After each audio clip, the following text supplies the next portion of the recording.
Assalamualaikum warahmatullahi wabarakatuh. Waalaikumsalam warahmatullahi wabarakatuh. Apabila datang kematian menimpa seseorang, datanglah kiamat baginya. Itu yang disebut dengan kiamat kecil. Hakikatnya mati adalah perpindahan dari kehidupan di dunia ini menuju kehidupan di alam barzakh. Menunggu kita di alam barzakh sampai datangnya saat kiamat. Entah 10 tahun, entah 100 tahun, entah 1000 tahun, hanya Allah saja yang maha tahu. Adapun orang-orang beriman yang melakukan amal kebajikan dalam kehidupan di dunia ini, masa penantian yang lama di alam barzakh buat mereka sebentar saja. Tetapi bagi orang-orang kafir yang ingkar, yang tidak beriman kepada Allah, yang hidup di dunia cuma menumpuk-numpuk dosa, tentu penantian di alam barzakh akan merupakan waktu yang sangat lama. Bukankah dalam kehidupan kita waktu itu memang relatif?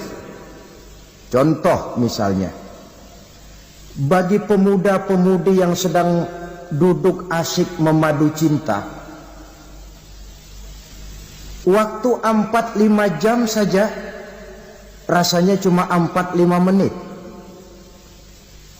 Tenggelam oleh keasikan.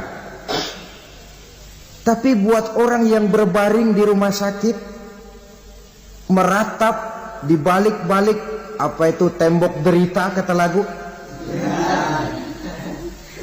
di balik dinding-dinding penjara, sehari bagai seminggu, seminggu rasa sebulan, sebulan boleh jadi rasa setahun. Penantian yang sangat lama. Kapan kiamat itu akan datang? Ini rahasia Allah. Jangankan kita yang orang awam, baginda Nabi sendiri tidak diberitahu oleh Allah kapan kiamat itu akan terjadi. Tetapi sungguh pun demikian, banyak hadis-hadis yang menjelaskan ciri atau tanda-tanda datangnya kiamat. Nah, kalau sudah bicara soal tanda kiamat itu ada 2. Pertama yang disebut alamatus sughra, tanda-tanda kecil. Ini waktunya masih ada tenggang. Ada yang dinamakan alamatul kubra, tanda-tanda besar. Artinya kiamat sudah diambang pintu. Apa tanda-tanda kecil dari datangnya hari kiamat itu? Misalnya kata Nabi, apabila ilmu sudah diangkat oleh Allah. Artinya apabila ulama sudah banyak wafat, minat orang belajar agama berkurang, lalu kebodohan nampak merajalela di mana-mana, zina dikerjakan secara terbuka, minuman-minuman keras jadi kebanggaan. Itu termasuk di antara tanda-tanda kecil terjadinya hari kiamat. Apalagi misalnya iza waladatil ammatu rabbataha, apabila budak sudah melahirkan tuan.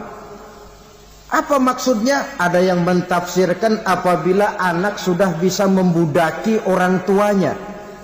Orang tua yang melahirkan dia, yang membesarkan dia, demi setelah si anak besar jadi orang berpangkat, bertitel, berharta, berkedudukan, jadilah orang tua itu budaknya. Sehingga sering dibilang kalau orang tua kaya, anak jadi raja. Tapi kalau anak yang kaya, orang tua sering jadi budak. Apalagi munculnya fitnah yang bergelombang, timbul perang antara dua bangsa yang besar, waktu berjalan terasa sangat pendek sekali.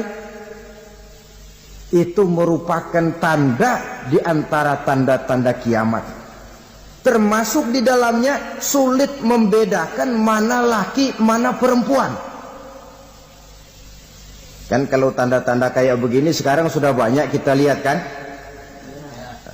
Ulama banyak wafat, penggantinya sulit. Zina dikerjakan berterang-terangan, minuman keras jadi kebanggaan, banyak anak membudaki orang tuanya, sulit membedakan mana laki mana perempuan. Kadang-kadang dari belakang kita lihat perempuan bener, begitu kita colek nengok jenggotan.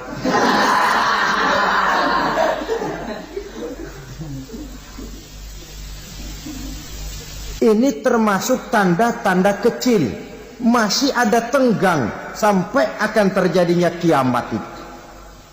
Nah, yang dimaksud dengan tanda-tanda besar, ini tanda besar artinya kiamat sudah di ambang pintu.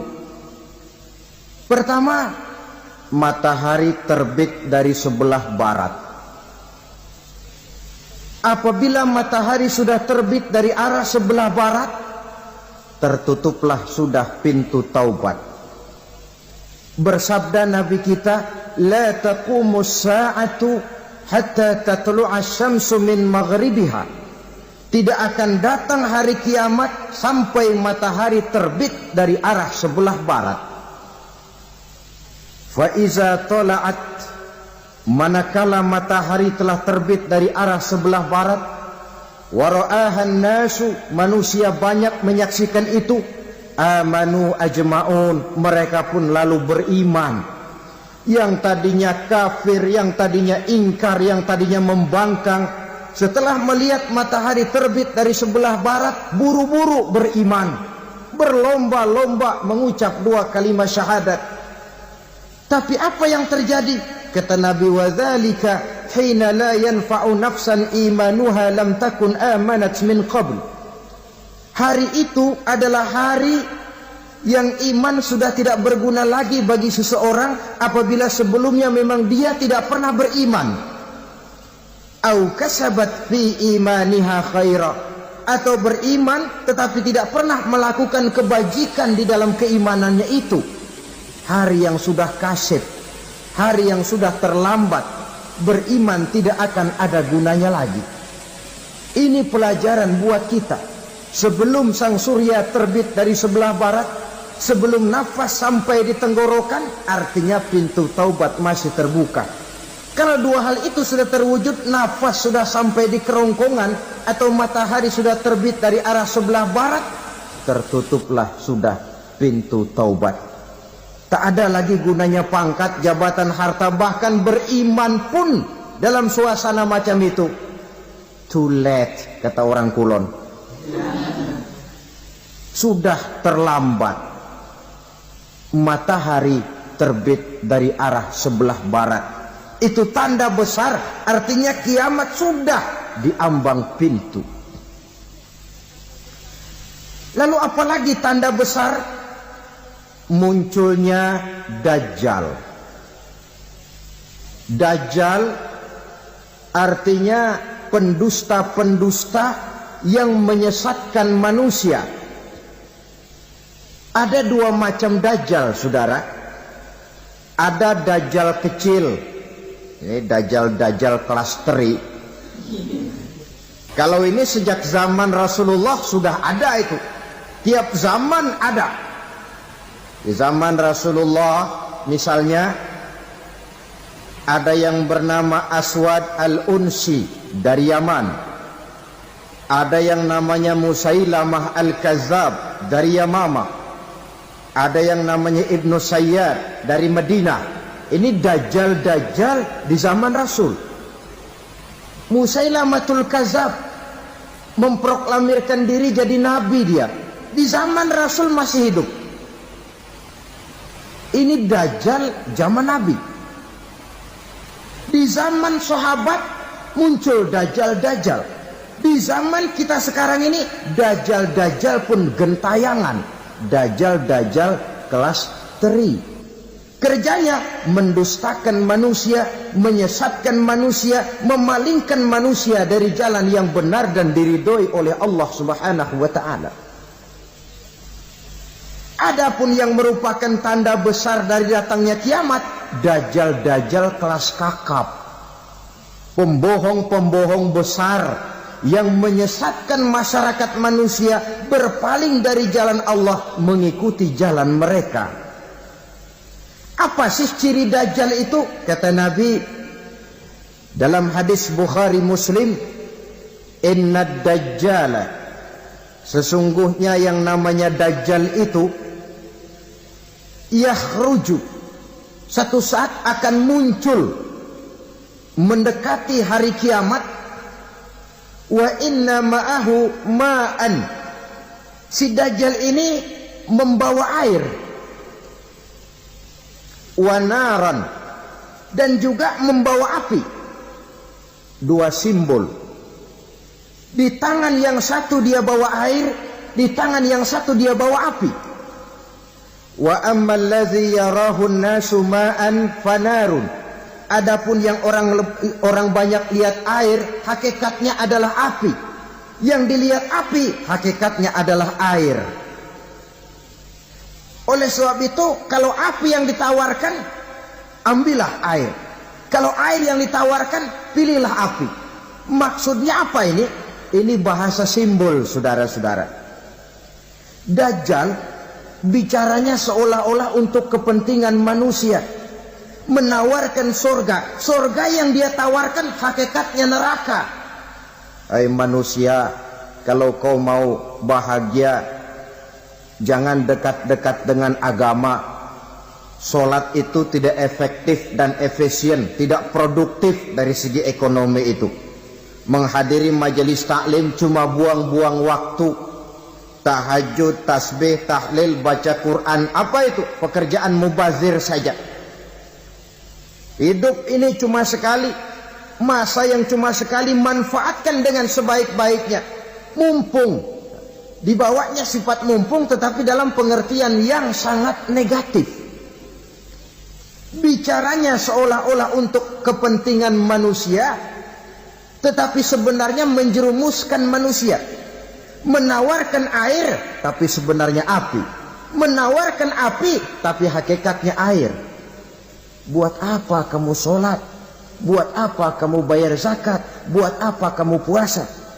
Surga yang dicanangkan dajjal, hakikatnya neraka. Neraka yang digambarkan dajjal, pada dasarnya adalah surga. Jadi memutarbalikkan fakta itu kerjaan dajjal.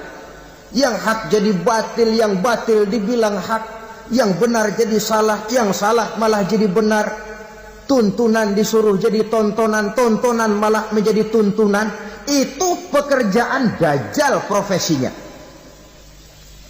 Zamannya Nabi Adam, dajjalnya kan iblis. Betul? Betul. Apa sih gang kerayuan iblis itu?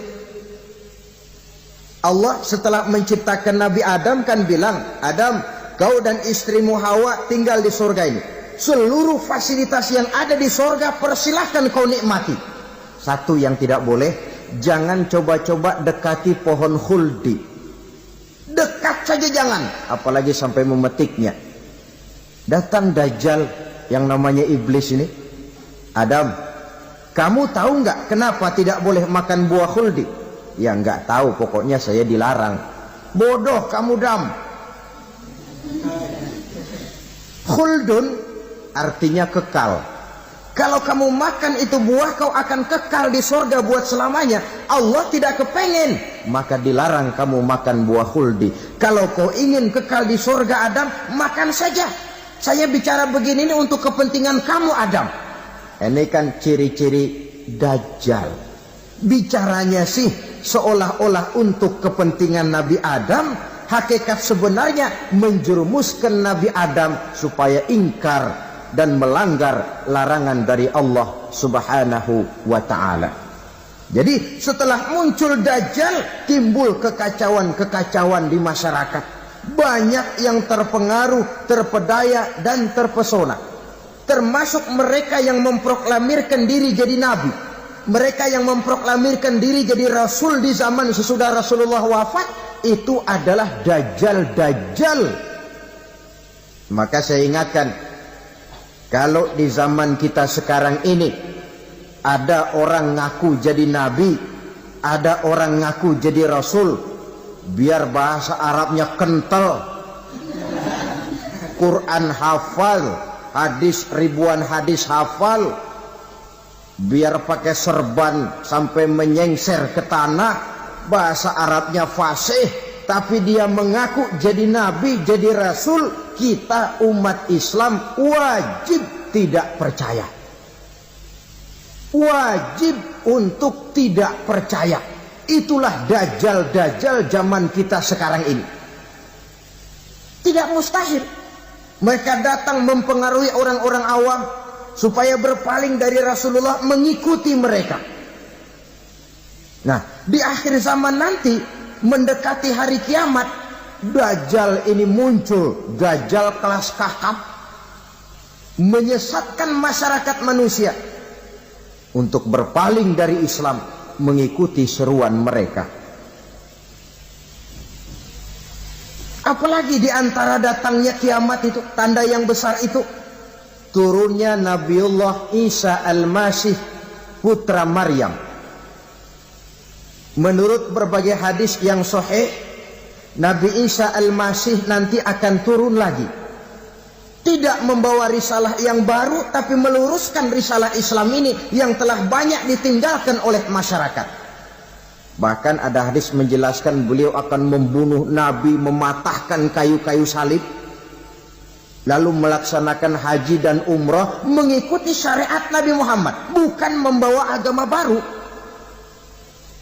Menjadi semacam mujaddid, reformer, menyelamatkan manusia dari bisikan dajjal. Bahkan ada riwayat yang menjelaskan bahwa Nabi Isa berhasil mengalahkan dajjal, mengembalikan masyarakat manusia kembali kepada ajaran Islam yang datang dari Allah, dibawa oleh Rasulullah sallallahu alaihi wasallam.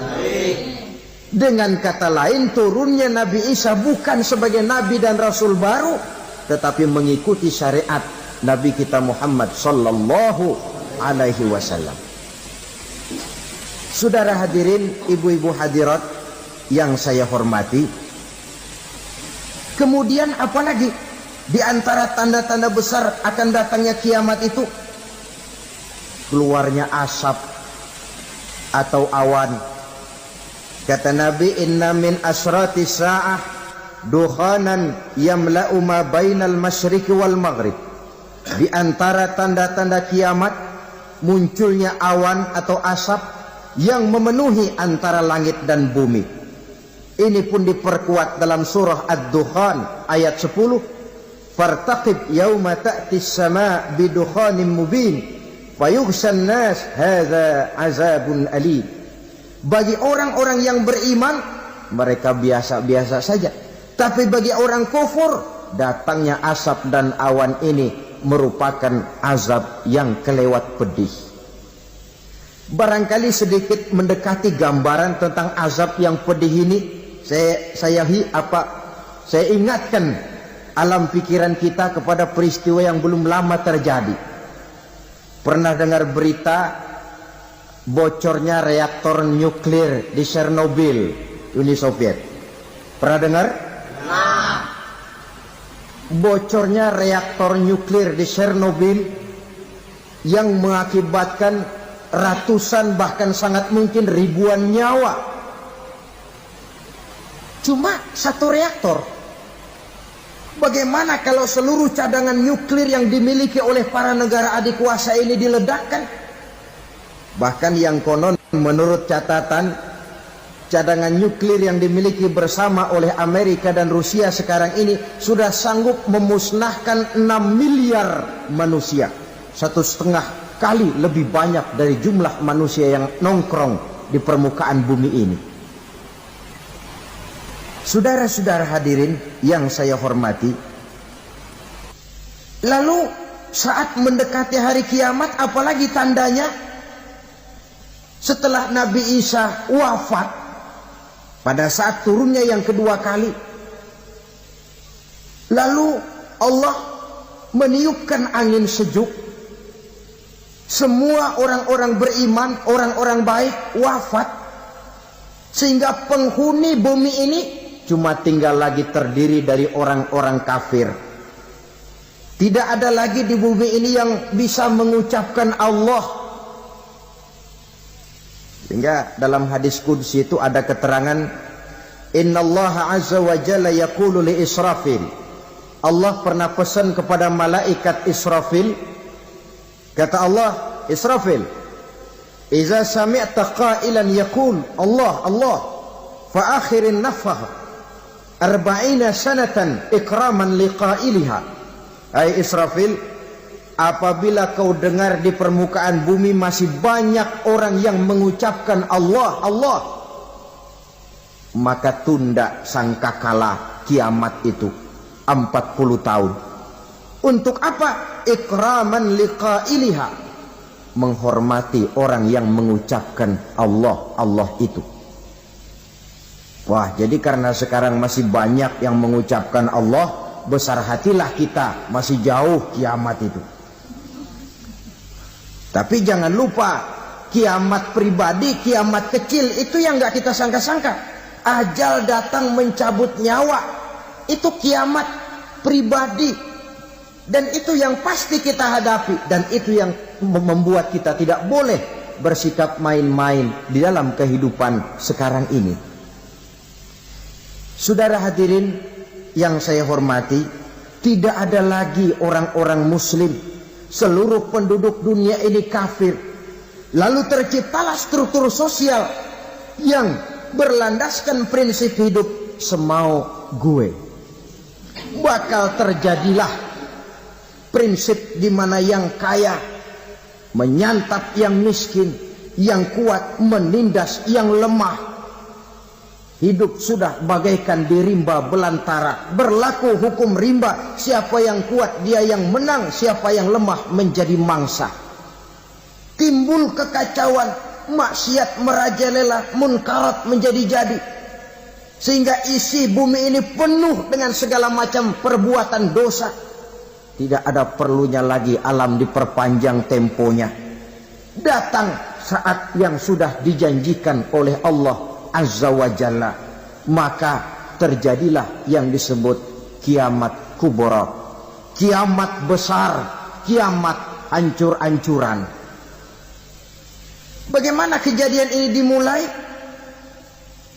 Dalam surah Az-Zumar ayat 68, Allah subhanahu wa ta'ala berfirman, wa nufikha fis suri fasa'iqa man fis samawati wa man fil ardi illa man sya'allahu.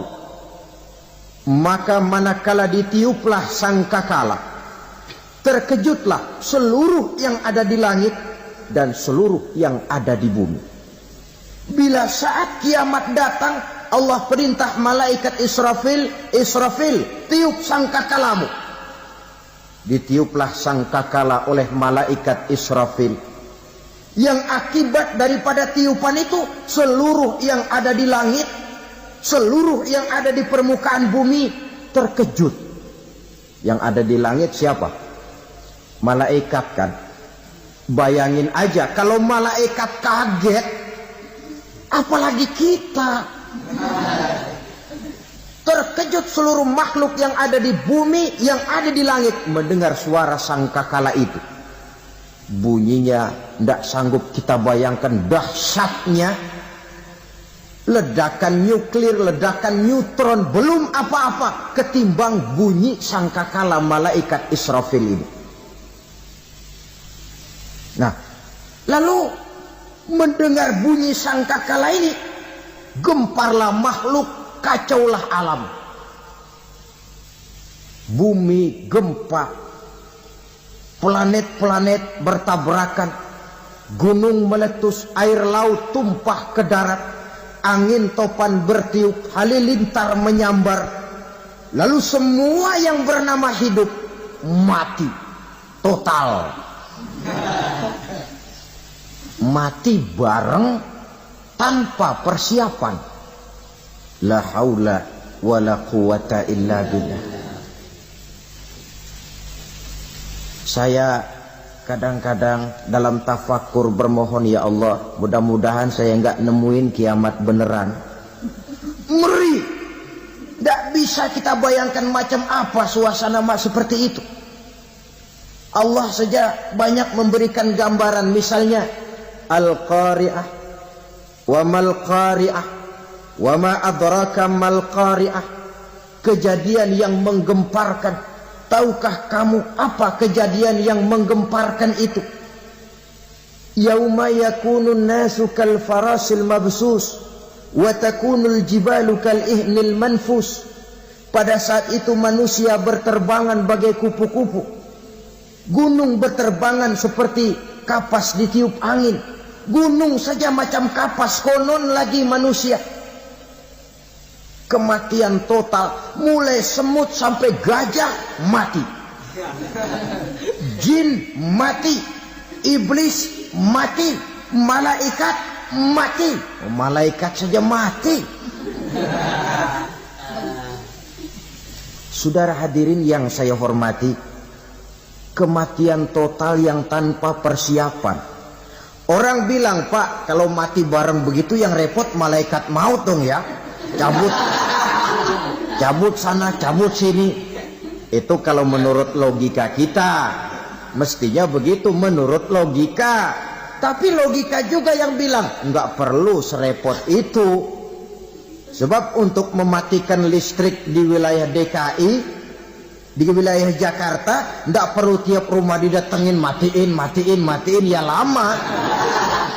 Cukup dari kantor pusatnya saja PLN tekan satu tombol, gelaplah seluruh Jakarta. Saudara hadirin yang saya hormati, kematian total. Lalu setelah kematian total, planet-planet juga mati, dalam arti tidak bergerak dan beredar. Angin mati, dalam arti tidak bertiup. Air mati, dalam arti tidak ada riak gelombang.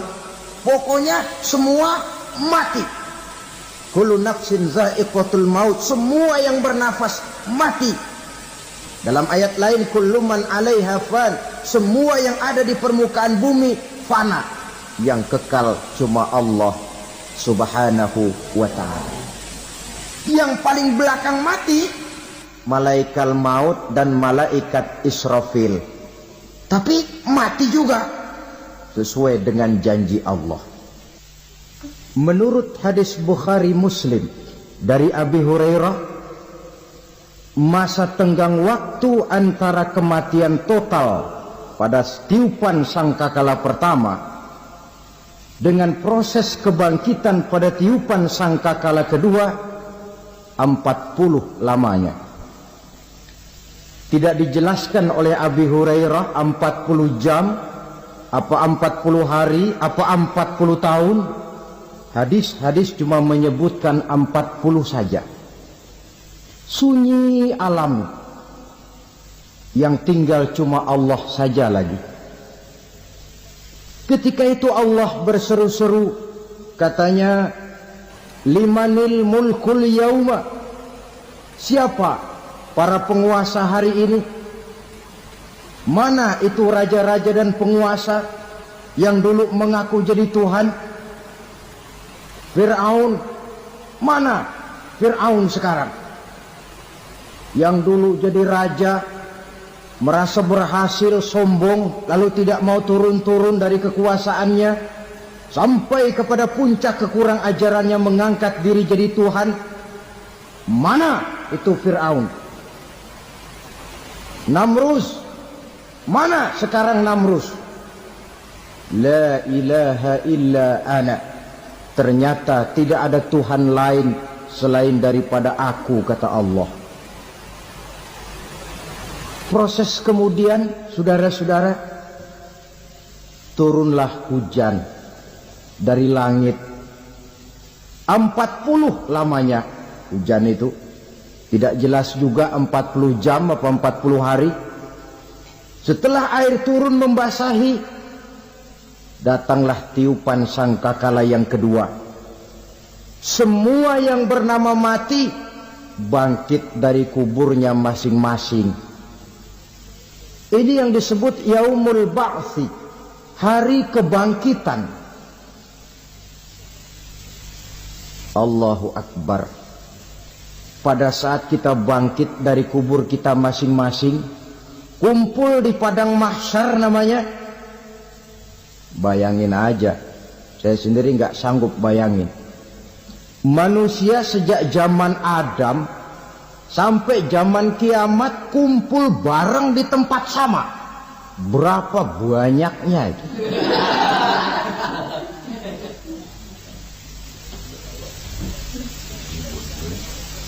Dan yang luar biasa menurut satu riwayat, pada saat bangkit itu, Masya Allah, roman muka kita berubah. Disesuaikan dengan amalan kita waktu di dunia ini. Barang siapa yang waktu di dunia amalannya itu amalan tikus, di akhirat nanti dia bangkit dari kubur, mukanya seperti muka tikus. Gagah betul badannya, tapi mukanya seperti tikus. Kenapa? Amalannya waktu di dunia seperti amalan tikus. Apa amalan tikus itu? Suka ngegeragoti barang yang sudah disimpan rapi-rapi. Orang sudah simpan uang rapi-rapi, simpan perhiasan rapi-rapi, digeragoti oleh tikus. Maling-maling, pencoleng-pencoleng, koruptor-koruptor, itu nanti di akhirat nanti kita lihat mukanya seperti muka tikus. Oh, ini waktu di dunia suka nyolong, mukanya seperti muka tikus. Barang siapa yang waktu di dunia ini amalannya itu amalan macan, dia akan bangkit nanti mukanya seperti muka macan. Apa amalan macan? Macan itu amalannya menang-menangan. Orang yang mau menang saja nggak mau mengalah. Coba lihat di hutan. Kenal hutan nggak? Nah. Di hutan, raja hutan di mana-mana pasti macan.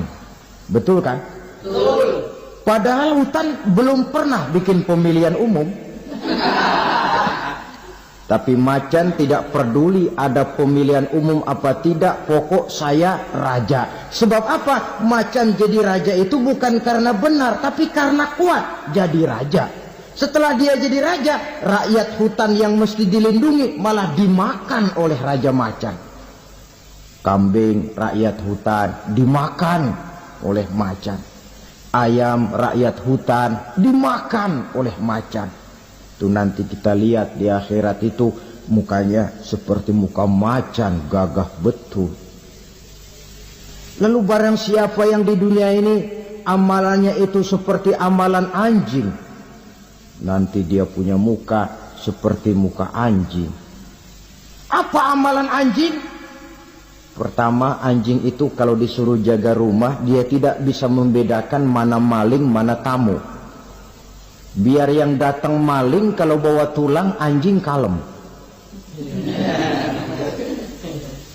Yang kedua, anjing itu akan setia kepada siapa saja yang memberinya roti. Siapa yang memberinya roti, itulah majikannya. Apa kata majikannya, pasti dia laksanakan. Soal benar atau salah, dia tidak peduli. Setelah anjing dapat roti, dia tidak punya pilihan lain kecuali bilang, abdi mah kumaha juragan wae ayeuna mah.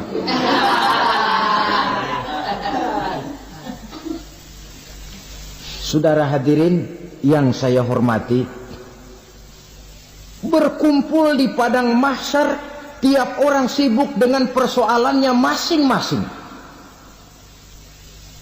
Matahari waktu itu didekatkan oleh Allah, panas luar biasa. Ada yang saking panasnya itu mencucurkan peluh keringat sampai sebatas mata kakinya, ada yang keringatnya sampai sedengkulnya, ada yang keringatnya sampai sepusatnya, ada yang keringatnya mengalir sampai sebahunya, ada yang kelelap oleh keringatnya sendiri, sementara orang di sampingnya nggak apa-apa. Bergantung lagi amalan dia waktu di dunia ini. Saudara-saudara, sebagian orang dalam kepanikan padang mahsyar berombong-rombong datang mereka menghadap Nabi Adam. Ya Adam, anta abal bashar. Hai Adam, Tuhan adalah bapak moyang manusia. Kami sebentar lagi akan disidang, dimintakan pertanggungan jawab. Tolonglah kami, hai Adam. Kata Nabi Adam, jangankan nolongin sampean, saya sendiri tanggung jawab di hadapan Allah ketika dulu tidak boleh makan khuldi, saya serobot. Sudahlah, urus diri masing-masing saja, nafsi. Begitu kata Nabi Nuh, begitu kata Nabi Ibrahim. Tiap orang bertanggung jawab sendiri-sendiri. Ketika itulah saudara-saudara, nikmatnya menjadi umat Nabi besar Muhammad sallallahu alaihi wasallam. Sebab apa? Walaupun menurut abjad kita ini umat paling belakang, kan paling belakang kita ini toh, karena Nabi Muhammad adalah Nabi akhir, tapi akan dihisap lebih dulu, lewat di atas sirat lebih dulu, masuk surga lebih dahulu ketimbang umat-umat belakangan. Ketika Rasul mendekati ajal, beliau tanyakan itu kepada malaikat Jibril. Malaikat Jibril berkata, Muhammad jangan khawatir, Allah sudah berjanji, inni haramtul jannata ala sairil anbiya hatta tadkhulaha anta wa haramtuha ala sairil umami hatta tadkhulaha ummatuka. Surga aku haramkan buat seluruh nabi kecuali kalau engkau Muhammad sudah masuk ke dalamnya, dan surga aku haramkan buat seluruh umat kecuali kalau umatmu Muhammad sudah masuk ke dalamnya. Logikanya, walaupun menurut abjad kita umat paling belakang, bakal dihisab paling dulu, lewat di atas sirat paling dulu, masuk surga paling dulu, kalau mampir ke neraka juga paling dulu. Ya resiko. Jangan mau enaknya aja paling dulu.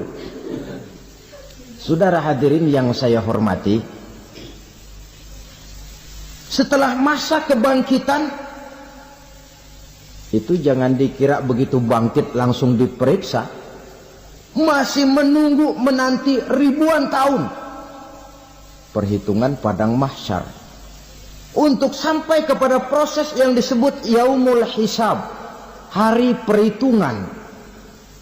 Seorang demi seorang bakal dipanggil.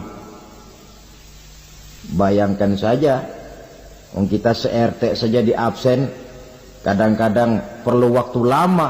Ini manusia sejak zaman Nabi Adam sampai datang hari kiamat, satu demi satu disidang di hadapan Qadhi Rabbul Jalil. Status sosial copot sudah waktu itu. Yang pernah jadi hartawan di situ tidak lagi kelihatan kehartawanannya. Yang pernah jadi jenderal tidak lagi dipanggil jenderalnya. Yang ustadz tidak lagi dipanggil al-mukarramnya. Seluruh status sosial selesai.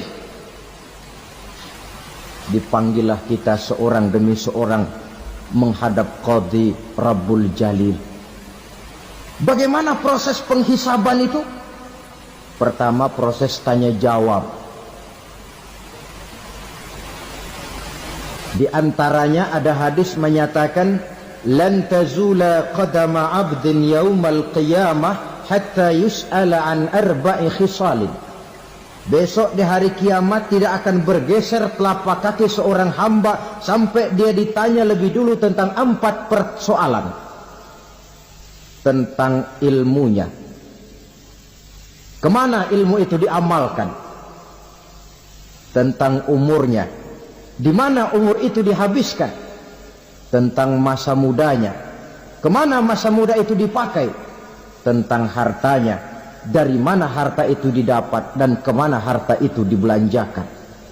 Ini termasuk proses tanya jawab. Jadi kalau istilah pengadilan dunia, nama Fulan bin Fulan. Kamu waktu di dunia diberikan umur panjang untuk apa? Pernah mengalami masa muda, kemana kau habiskan masa remajamu? Kau diamanahkan ilmu, dengan apa ilmumu kau amalkan? Kau diberikan harta, dari mana harta kau dapat, kemana kau belanjakan? Tak seorang pun yang bisa mungkir. Sebab apa? Dikala itu yang menjadi saksi bukan orang.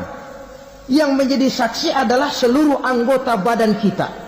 Tangan bicara, kaki jadi saksi terhadap seluruh amalan yang pernah kita kerjakan pada saat kehidupan di alam dunia ini. Selesai proses tanya jawab, lalu diperlihatkan buku catatan kita waktu hidup di dunia ini. Jangan lupa Allah itu menyiapkan 2 superkomputer kepada kita. Sebelah ditempelin sebelah kanan, yang sebelah tempelin di sebelah kiri. Komputer itu namanya Raqib dan Atid. 2 malaikat yang apabila baik kita lakukan, refleks saja akan menulis kebajikan kita. Jahat kita kerjakan akan tertulis. Catatan itu nanti diperlihatkan kepada kita. Waduh, alangkah malunya pada saat diperlihatkan catatan kita, buku rapot kita merah melulu. Barangkali diperiksa sambil diomelin, brengsek lo. Buku merah melulu begini, bagaimana waktu hidup di dunia? Tidak cukup diperlihatkan buku catatan kehidupan, rekaman kehidupan. Rekaman kehidupan kita secara utuh sejak terlahir sampai ajal datang merenggut nyawa. Barangkali mirip dengan video sekarang ini, di mana terekam dengan baik seluruh kegiatan kita sejak yang sekecil-kecilnya sampai kepada yang sebesar-besarnya. Untuk kemudian kita pun menerima balasan. In khairan fa khairun wa in syarran fa syarrun. Kalau baik ya baik balasannya, kalau jahat ya jahat juga balasannya. Catatan-catatan kita diberikan. Kalau banyak kebajikannya diberikan di tangan kanan dengan cara yang halus. Kalau banyak kejahatannya diberikan dari sebelah kiri atau dilempar dari belakang. Itulah sebabnya sejak di dunia ini kita sudah mohon kepada Allah. Ketika berwudu membasuh tangan kanan, apa kita bilang? Allahumma a'tini kitabi biyamini wa hasibni hisaban yasira. Ya Allah, berikan saya kitab di tangan kanan, dan kalau saya memang perlu dihisap, hisaplah saya yang seringan-ringannya. Tangan kiri berlindung kita kepada Allah. Jangan sampai diberikan kitab di tangan kiri atau dari arah sebelah belakang. Wa a'udzubika an tu'tiya kitabi bishimali aw min wara'i zuhri, dari arah sebelah belakang. Na'udzubillah min dzalik. Setelah selesai lewat proses penghisaban, lewat mizan, timbangan, maka yang sudah selesai dihisab itu bergeraklah menuju sirat, jembatan yang terbentang menuju surga melalui neraka. Saudara-saudara, panjangnya perjalanan sirat itu memakan waktu ratusan tahun. Tetapi orang yang lewat di atas sirat pun macam-macam, bergantung amalannya ketika di dunia ini. Ada yang lewat di atas sirat itu kalbarkil khatib, seperti kilat yang menyambar, sudah sampai dia di surga. Cepat bukan main. Ada yang lewat di atas sirat itu seperti orang lari-lari. Ada yang lewat di atas sirat itu seperti orang jalan biasa. Ada yang sambil merangkak, ada yang sambil ngesor, ada yang sambil gelayutan, ada yang selamat sampai ke ujung ke surga, ada yang tergelincir jatuh masuk ke dalam neraka, bergantung amalannya dalam kehidupan di dunia sekarang ini. Tiap kita akan melewati yang namanya sirat ini. Saudara-saudara kaum muslimin yang saya hormati, dengan demikian mereka yang selamat melalui sirat sampai ke terminal akhir surga, mereka yang ketika dihisab ternyata banyak kejahatannya daripada kebaikannya, mereka singgah di dalam neraka. Nah, adapun orang-orang yang beriman menurut ayat Quran dan hadis Nabi itu nanti ada bermacam-macam. Ada orang beriman itu yang dimasukkan surga. Ada orang beriman itu yang dimasukkan ke dalam surga. Ada orang beriman itu yang disebut penduduk surga. Kenapa lain-lain, Pak? Karena waktu di dunia amalannya juga lain-lain. Ada orang beriman yang masuk surga. Ini paling murah tiketnya. Mau masuk surga? Kata Nabi begini, "Ma min abdin qala la ilaha illallah thumma mata ala dhalik illa dakhala al-jannah." Kalau seorang hamba sudah mengucap dua kalimat syahadat, dia yakin dengan kebenaran kalimat itu sampai matinya, orang itu akan masuk surga. Abi Dzar yang waktu itu diajak bicara heran, "Ya Rasul, kok gampang betul?" Iya. Walaupun orang itu mencuri, iya. Walaupun orang itu berzina, iya. Biar dia mencuri, biar dia berzina, kalau dia sudah mengucap dua kalimat syahadat, dia yakin dengan kebenaran kalimat itu sampai matinya, itu orang akan masuk surga. Jadi masuk surga cukup dua kalimat syahadat, yakin sampai mati, masuk surga. Itu perkara masuk. Tapi kalau pertanyaannya diterusin, masuknya kapan, Pak? Nah, ini lain lagi urusannya. Sebab ada yang masuknya itu langsung, ada yang mampir dulu. Di sana tempat cuma dua, kalau tidak surga, neraka. Mau ke surga tapi mampir dulu, yang mampirnya jelas di neraka.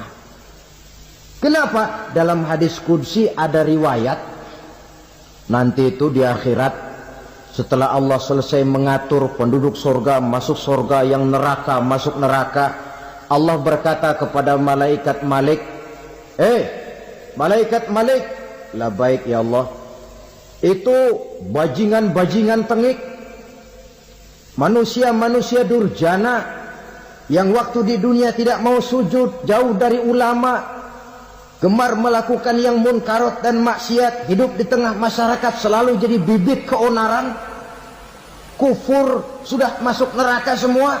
Sudah ya Allah. Nah, kalau sudah, coba sekarang kamu masuk, Malik. Saya, iya, masuk neraka. Mau apa ya Allah? Kata Allah, akhriju minan nar man kana fi qalbihi misqala habbatin min khardalin min iman. Kau masuk neraka, cari di dalam neraka orang-orang yang ada imannya walaupun kecil sebesar biji zarah, angkat mereka keluar.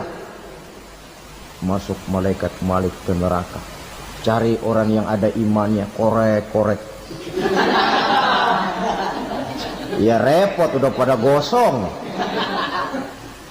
Yang ada imannya diangkat ke atas, yang ada imannya diangkat ke atas, lalu dimandikan di Nahrul Hayat, namanya sungai kehidupan di akhirat nanti. Cakep lagi rupanya, bersih lagi wajahnya, apel di hadapan Allah. Kata Allah, bagaimana Mas? Kapok nggak sampean? Kapok ya Allah. Nah, kalau kapok, idhab fadkhulil jannah, pergi masuk surga sana. Berangkat mereka ke surga, ketemu sama teman-temannya yang udah sampai lebih dulu, yang nggak pakai mampir lagi. Terjadi dialog, Kata teman-temannya yang udah pada nyampe duluan, Mas, iya, emang baru sampai? Saya baru sampai. Memang mampir di mana dulu, Mas? Kita sudah lama sampai di surga. Saudara buka surah Al-Muddatsir ayat 34-35. Ma salakakum fis saqar? Kenapa kamu mampir di neraka Saqar? Qalu lam nakum minal musallin. Mereka menjawab, kami mampir di neraka Saqar, Mas, gara-gara dulunya kami waktu di dunia ndak pernah sholat. Ndak pernah sholat? Ndak pernah. Karena rumahnya dekat masjid. Cuma dekat doang, Mas. Sholat mah enggak saya. Enggak pernah ngasih makan fakir miskin. Enggak pernah hadir di majelis taklim. Pendeknya enggak pernah melakukan kebajikan. Maka saya pun mampir di neraka Saqar. Untung betul saya punya iman, Mas, sedikit. Waktu hidup di dunia dulu saya pernah mengucap 2 kalimat syahadat. Sekali-kalinya waktu mau kawin. Masya Allah. Untung saja kawin. Kalau nggak kawin polos.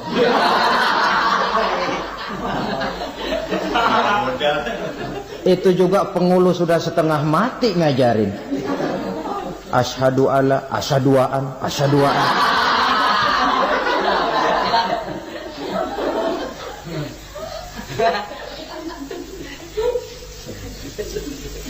Ini namanya masuk surga. Ada mampir dulu. Ada pula orang mukmin itu yang dimasukkan surga. Namanya dimasukkan kan terima beres. Saya masuk ke rumah, jalan sendiri, cari tempat sendiri. Saya dimasukkan ke dalam rumah, terima beres. Pokok ada di dalam, itu dimasukkan namanya. Nggak pakai mampir. Tapi tentu tiketnya lebih mahal ketimbang yang pertama tadi. Apa kata Allah? Innal ladzina amanu wa amilus salihat la ukaffiranna anhum sayyi'atihim wa la udkhilannahum jannah. Sesungguhnya orang-orang yang beriman kemudian beramal soleh, kami hapuskan segala dosa dan kesalahannya, kami masukkan mereka ke dalam surga. Lihat ayatnya. Allah yang memasukkan, kita yang dimasukkan. Tidak pakai transit, tidak usah mampir. Cuma tidak cukup syahadat, tidak cukup amanu, tapi diiringi dengan wa'amilus salih. Iman, amal. Tidak cukup syahadat, lalu dibuktikan dia sholat, dia zakat, puasa, lalu dia melakukan berbagai macam kebajikan. Ini yang menyebabkan dia tidak pakai mampir di tempat yang bernama Saqar. Lalu ada pula orang mukmin itu yang disebut penduduk surga. Wah, ini sudah VIP ini. Ashabul jannah, penduduk surga. Siapa mereka? Kata Allah, innal ladzina amanu summa istaqamu fala khaufun 'alaihim wala hum yahzanun ulaika ashabul jannah hum fiha khalidun. Sesungguhnya orang-orang yang beriman lalu istiqamah, tetap dalam melaksanakan perintah Allah, tidak goyah, tidak labil tapi stabil, istiqamah, mereka tidak takut dan tidak bersedih hati. Merekalah penduduk surga. Iman, istiqamah. Tidak punya duit, sembahyang. Banyak duit, sembahyang. Miskin, sembahyang. Kaya, tetap sembahyang. Istiqamah. Kadang orang kalau susah rajin ke masjid, banyak duitnya ngelihat masjid melengos. Itu yang dibilang waktu miskin hamba Allah, setelah kaya jadi hamba harta. Bergeser, tidak ada nilai istiqomahnya. Saudara-saudara, dengan begitu penduduk neraka itu dua. Ada penduduk permanen, ada penduduk yang semi permanen. Yang semi permanen orang-orang beriman yang mempunyai dosa besar. Mereka masuk ke neraka untuk menerima azab sesuai dengan dosanya. Bila selesai masa azab itu, mereka akan diangkat untuk ditempatkan kembali ke dalam surganya Allah Subhanahu wa ta'ala. Nah, dikala itulah saudara-saudara ada yang disebut syafaat dari Rasulullah Sallallahu Alaihi Wasallam. Tapi tentu jangan lupa syafaat ini ibarat kain menambal dia. Kita punya kain bolong-bolong sedikit, syafaat yang menambal. Solat kita ada kurang dikit, sedekah kita ada campur riak dikit, amalan kita ada tidak karena Allah dikit, kita berharap syafaat. Jadi biarlah kain masih bolong-bolong, yang penting punya kain. Tapi kalau kainnya tidak ada, yang ditambal apanya? Solat tidak, puasa tidak, zakat tidak, berharap syafaat saja. Ya, terlalu berlebihan itu. Saudara hadirin yang saya hormati, apabila selesai proses penghisaban, proses penghitungan, maka dikala itulah manusia terbagi dalam dua kelompok besar. Fariqun fil jannah wa fariqun fis sa'ir. Sekelompok orang-orang beruntung yang masuk ke dalam surga, dan sekelompok lagi masuk ke dalam neraka. Akan memakan waktu untuk menceritakan sifat surga dan neraka, tapi insya Allah pada kesempatan pertemuan lain saya sampaikan. Namun sebagai gambaran umum cukuplah saya sampaikan sebuah hadis qudsi. Allah jelaskan, a'dadtu li'ibadiyas salihin ma la aynun ra'at wa la uzunun sami'at wa la khatara fi qalbil bashar. Aku sediakan buat hamba-hambaku yang soleh, yang tidak pernah terlihat oleh mata, tidak pernah terdengar oleh telinga, dan belum pernah terdetik dalam hati manusia. Jadi kenikmatan surga belum pernah dilihat mata, belum pernah didengar telinga, belum pernah terdetik dalam hati. Pedihnya azab neraka belum pernah terlihat mata, belum pernah terdengar telinga, belum pernah terdetik dalam hati. Saudara hadirin yang saya hormati, oleh karena itu sebagai uraian akhir daripada kiamat ini, marilah sama-sama kita memanfaatkan hidup dengan sebaik-baiknya, supaya jangan timbul penyesalan di hari kemudian nanti. Mudah-mudahan kita seluruhnya diselamatkan Allah dari azab neraka dan mendapat surga dan ridhonya. Sekian dan demikianlah pertemuan kita kali ini. Terima kasih banyak atas segala perhatian. Mohon maaf atas segala kekurangan. Usikum wa nafsi bitaqwallah. Wassalamualaikum warahmatullahi wabarakatuh.